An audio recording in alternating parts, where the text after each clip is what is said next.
এর আগের 5টি এপিসোড না দেখে থাকলে প্রথমে সেই এপিসোডগুলো দেখে তারপর এই ভিডিওটা দেখে নিও, এতে বুঝতে সুবিধা হবে। লিংক ডেসক্রিপশনে দেওয়া। ইউনতাকের ভবিষ্যতের এক ঝলক দেখে কিমশিন উদাস হয়ে যায়, কারণ ভবিষ্যতে সে ইউনতাকের পাশে থাকবে না। বাড়িতে এসে সে এগুলোই ভাবতে থাকে। এরপর বেরিয়ে সে ইউনতাকের কাছে যায় এবং বলে, এখনই আমার বুকের তরোয়ালটা বের করে নাও, আমি সব থামাতে চাই। ইউনতাক বলে, কি থামাতে চাও? কিমশিন বলে, আমি ভাবতে চাই না, আমার কাছে অন্য অপশন আছে। ইউনতাক এর মানে বুঝতে পারে না, কিন্তু আমরা তো জানি কিমশিন এটা ভাবতে চায় না তার কাছে ইউনতাকের সাথে একটা ভালোবাসার জীবন কাটানোর উপায় আছে। ইউনতাক কৌতূহলে জিজ্ঞেস করে, এই তরোয়ালটা তোমার বুকে এলো কিভাবে? কিমশিন বলে, আমার প্রত্যেক পদক্ষেপের জন্য অনেক লোকের মৃত্যু হয়েছে, আর বিধাতা আমার সেই প্রত্যেকটা লোকের মৃত্যুর শাস্তি দিয়েছে। এই তরোয়ালটাই এটার শাস্তি। এসব শুনে ইউনতাক কান্না করে। সে বলে, এটা কোনো শাস্তি হতে পারে না। বিধাতা তোমায় শাস্তি দিতে চাইলে শুধু তোমায় সৃষ্টি করত, শুধু গবলিনের সৃষ্টি করত, গবলিনের ব্রাইট সৃষ্টি করত না। আমি জানি না তুমি কেমন মানুষ ছিলে, তবে এখন তুমি সত্যিই খুব ভালো মানুষ। তারা দুজনেই প্রচুর কান্না করতে থাকে। কিমশিন বলে, এবার তো আমার তরোয়ালটা বের করো। কিন্তু ইউনতাক বের করে না। সে বলে, আমার যা চাই একবার যদি সেটা পেয়ে যাই তাহলেই বের করব। কিম জিজ্ঞেস করে, কি চাও তুমি? কিন্তু ইউনতাক বলে না। সে বলে, ভাবো আমার কি চাই। কিমশিন বসে বসে ভাবতে থাকে, সে আমার সাথে কান্নাও করলো, আবার 10 বছর পর আমায় সম্পূর্ণ ভুলে গিয়ে অন্য লোকের সাথে ডেটেও যাবে। কিমশিন এখন থেকেই অন্য লোকের ওপর জ্বলতে থাকে। অন্যদিকে গ্রিম রিপার ডিউকোকে নিয়ে কিমসুনের সাথে দেখা করতে যায়। কিমসুন আবার গ্রিম রিপারের নাম জিজ্ঞেস করে। গ্রিম রিপার তার একটা নাম বলে, কিম উ বিন। ডিউকো তার নাম বলতেই কিমসুন বুঝে যায় ডিউকো তার ল্যান্ডলর্ড, অর্থাৎ তার দোকানের জায়গার মালিক। তাই সে ডিউকোর সাথে অনেক মিষ্টি মিষ্টি কথা বলতে থাকে। এটা দেখে গ্রিম রিপার জেলাস হতে থাকে। তাই গ্রিম রিপার তার পাওয়ার ইউজ করে ডিউকো আর কিমসুনের সাথে থাকা মেয়েকে বাধ্য করে সেখান থেকে চলে যেতে, আর কিমসুনকেও হিপনোটাইজ করে কিছুক্ষণের স্মৃতি মুছে দেয়। কিমসুন বলে, ওরা কোথায় গেল? গ্রিম রিপার বলে, ওরা বেরিয়ে গেছে। কিমসুন গ্রিম রিপারকে বলে, ডিউকো আমার দোকানের ল্যান্ডলর্ড, ওর নাম্বারটা দাও তো। আর গ্রিম রিপার তার স্মার্টফোনের ব্যাপারে কতটা খিলাড়ি সেটা তো আমরা আগেই দেখেছি, আর এই জন্যই কিমসুন তার হাত থেকে ফোনটা নিয়ে নেয়। কিন্তু কন্ট্যাক্ট লিস্টে গবলিন, ব্রাইড অফ গবলিন এইসব দেখে সে হাসতে থাকে। আর যেই গ্রিম রিপারকে তার স্ট্রেঞ্জ মনে হয়েছিল তাকে এখন কিছুটা কিউটও লাগতে থাকে। গ্রিম রিপার কিমসুনকে সেই আংটিটা দেয়, যেই আংটিটার জন্যই তাদের প্রথম দেখা হয়েছিল। বাড়িতে কিমশিন উদাস হয়ে বসে মানসিক রোগের ওষুধ খাচ্ছিল। গ্রিম রিপার বলে, এই ওষুধগুলো খেয়ে কোনো কাজ হয়? এগুলো তো মানুষের ওষুধ, কি হয়েছে বলো? কিমশিন বলে, ইউনতাক আমার তরোয়ালটা বের করতে চাইলো, কিন্তু বের না করে আমার দুঃখে কান্না করলো। যদিও আমিও কান্না করেছি। এই কথা শুনেই গ্রিম রিপার বলে, এটা তুমি কি করেছো? পুরুষ কখনো কান্না করে না, আর তুমি কান্না তো করেইছো, তাও আবার ইউনতাকের সামনে। কিমশিন বলে, কাকে বলছো এই কথা? তুমিও তো কান্না করেছো সেই মেয়ের সাথে প্রথম দেখাতেই, তাও আবার কোনো কারণ ছাড়াই। গ্রিম রিপারের কিমসুনের প্রতি মায়া হয়। সে বলে, আসো ভাই, বুকে আসো। কিন্তু কিমশিন তার তরোয়াল বের করে। তাকে বলে, গ্রিম রিপার কাউকে জড়িয়ে ধরা মানেই সেই লোকের মৃত্যু হওয়া।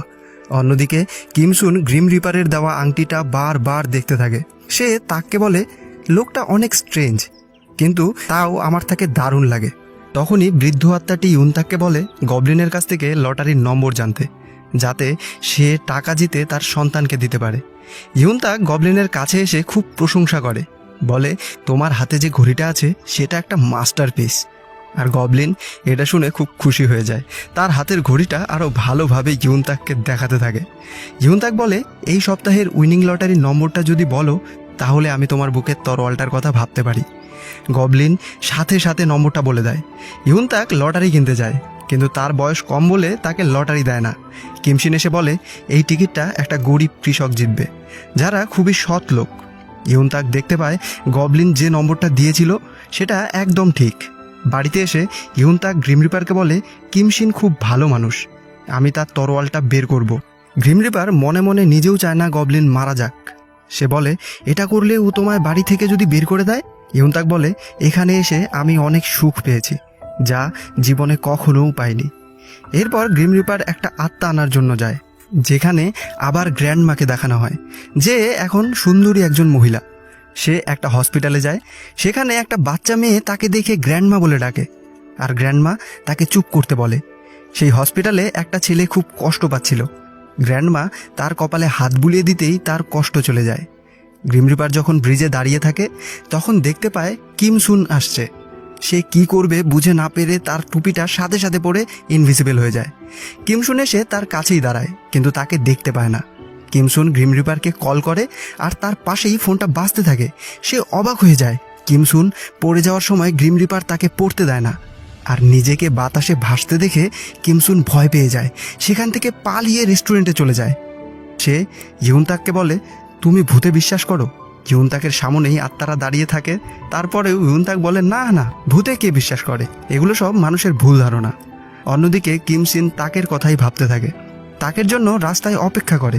তাককে দেখে মনে মনে বলে, আমার জীবন আমার দিকে হেঁটে আসছে, আর তার সাথে আমার মৃত্যু।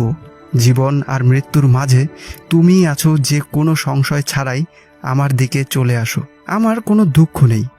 তাক এসে বলে, তুমি এখানে কি করছো? কিমসিন বলে, তোমার জন্য অপেক্ষা করছি। তাক এটা শুনে দারুণ খুশি হয়ে যায়। তাক বলে, তুমি কি এখনও আমার ভবিষ্যৎ দেখতে পাও না? কিমসিন বলে, না। তাক বলে, ভালোই হলো, আমারও জানার দরকার নেই। আমি এখন যা যা সিদ্ধান্ত নেব তাই আমার ভবিষ্যৎ তৈরি করবে। কিমসিন বলে, তুমি ভবিষ্যতেও এমন সুন্দর থাকবে। কথা বলতে বলতেই ইউনতাক জানতে পারে গবলিন তার মাকে বাঁচিয়েছিল, কারণ তার মা শুধুমাত্র তার জন্যই বাঁচতে চেয়েছিল। সে তখন পেটে ছিল। ইউনতাক কান্না করতে থাকে। কিমসিন ইউনতাকের মাথায় হাত বুলিয়ে দেয়, আর তাক কিমসিনের মাথায় হাত বুলিয়ে দিয়ে বলে, এভাবে হালকা হালকা করে বুলিয়ে দিতে হয়, জোরে জোরে নয়। বাড়িতে এসে দেখতে পায় কিমসিন তার জন্য ক্রিসমাস ট্রি এনেছে।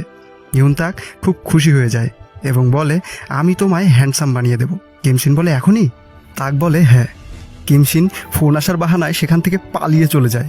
পালিয়ে সোজা গ্রিম রিপারের কাছে চলে আসে। সে বলে, ইউনতাক আমার বুকের তরোয়ালটা বের করবে বলেছে। গ্রিম রিপার বলে, সে জানে না এর ফলে কি হবে। কিমসিন বলে, আমি তাকে এটা বলতে পারবো না। আমি চলে যাবার পর সে খুব কষ্ট পাবে। সে আমায় খুব ভালোবাসে।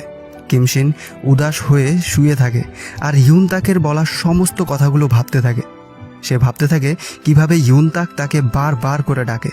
কিম বলে, তুমি আমায় আর ডেকো না ইউনতাক, আমায় যেতে দাও। তখনই ইউনতাক তাকে ডাকতে আসে, আর কিমসিন দরজায় মন খারাপ করে দাঁড়িয়ে থাকে। পরদিন সেই লোক দুটো আসে যারা ইউনতাককে কিডন্যাপ করেছিল, কিন্তু তারা এসে নিজেদের মধ্যেই ঝগড়া শুরু করে দেয়। ডিউখোর ম্যানেজার এসে সেখান থেকে তাকে নিয়ে যায়। কিডন্যাপাররা বুঝতে পারে না কেন তারা বারবার ঝগড়া করে। আসলে গ্রিম রিপার তার শক্তি ব্যবহার করে বলেছিল তারা দুজন সারা জীবন ঝগড়া করবে। বাড়িতে এসে খেতে বসে ইউনতাক শুধু কিমসিনকেই দেখতে থাকে, কিন্তু কিমসিন একবারও তার দিকে তাকায় না। সে গ্রিম রিপারকে বলে, কিমসিনের কি হয়েছে? গ্রিম রিপার বলে, আমি জানি না, তবে সে বলেছিল সে 939 বছরের জানলেও তার চেয়ে 1 বছরের ছোট। ইউনতাক হাসে, কারণ 939 বছরের জায়গায় 938 বছর হলেও সে অনেক বড়। ইউনতাক বলে, আচ্ছা, তুমি আমায় 9 বছর বয়সে খুঁজে পেয়েছিলে আমার মায়ের খোঁজে এসে, কিন্তু 19 বছর বয়সে কি করে খুঁজে পেলে? গ্রিম রিপার বলে, তোমায় একটা সিক্রেট বলবো? তাক বলে, হ্যাঁ বলো। গ্রিম রিপার মনে মনে বলে, 29 বছর বয়সেও তোমার সামনে গ্রিম রিপার আসবে। হয়তো আমি নয়, তবে অন্য গ্রিম রিপার। 9, 19, 29 এই সব বয়সেই গ্রিম রিপার আসবে, কারণ 9ই সেই পারফেক্ট 10 নম্বরের আগে আসে, যা হারিয়ে যাওয়া আত্মাদের জন্য খুবই ভয়ানক। আমি আশা করি 29 বছর বয়সেও তোমার ভাগ্যটা এমনই ভালো থাকুক আর তুমি সেইবারও বেঁচে যাও। ইউনতাক গ্রিম রিপারের কথা কিছুই শুনতে পারে না। গ্রিম রিপার তাকে এড়িয়ে যায়। এরপর গবলিনের সাথে দেখা হলে তাক বলে, আচ্ছা, তুমি আমার উপর রাগ করেছো কেন? কিমসিন বলে, আমি কেন তোমার উপর রাগ করব? কে তুমি? তোমার কাজ হলো আমি যখন বলবো তখন আমার বুকের তরোয়ালটাকে বের করা, আর এই জন্যই তোমাকে এই বাড়িতে আনা হয়েছে।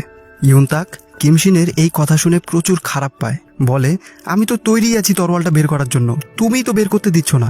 এখনই বের করছি, বলো। কিমসিন বলে, না, আজ নয়, কাল। আজ ওয়েদারটা খুব ভালো। পরদিনও এসে বলে, আজকে নয়, কাল।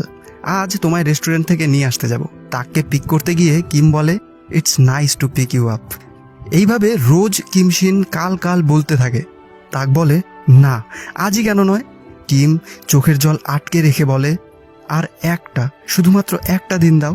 কিমসিন তার সেবক মিস্টার ইউকে রানীর পেন্টিংটা দিয়ে বলে, আমার উপর অনেক লোকের মৃত্যুর বোঝা আছে, আর আমি তার থেকে মুক্তি পাচ্ছি। যাবার আগে তোমার লাস্ট ডিউটি দিচ্ছি, এই পেন্টিংটা পুড়িয়ে ফেলো। আর আমি যাবার পর ইউনতাকের যেন কোনো কষ্ট না হয়, সে যেন ভালোভাবে থাকতে পারে, পড়তে পারে।